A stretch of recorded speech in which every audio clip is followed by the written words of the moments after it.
Hello guys, so welcome back to our education video. So untuk video kali ni aku just nak share apa reason aku sell untuk last setup kita tadi. So guys, kalau korang tengok tadi, dia ada satu momentum bearish ke bawah. Kalau korang tengok bearish momentum, and momentum dia ni dekat sini korang boleh tengok dia memecahkan ada banyak area support dekat sini. Support. So bila area support dipecahkan, automatic area support itu tadi dia akan bertukar menjadi SPR, support become resistance. So ada satu reason. First reason aku yang ini satu. Dan yang kedua, dia ada buat satu supply area dekat mana? Dekat area sini. Dia ada buat satu supply area dekat area sini. Sini.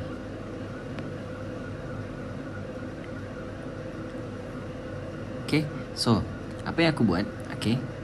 Aku tengok pergerakan dia drop, base, drop.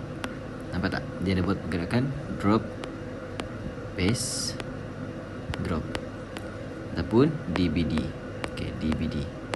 And then automatic bila ada satu area supply dekat sini, drop, base, drop, dia memecahkan lagi area support dekat sebelah ni. Ini kita boleh consider as a fresh breakout.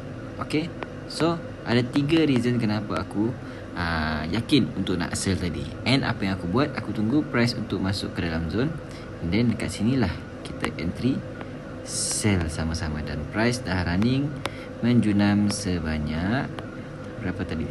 170 pip. Alright, lebih rasanya dah sampai dah 200 pip. Dah sampai dah 200 pip.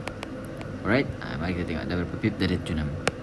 Alright, dari sini tadi, dari sini sampai ke sini, dari sini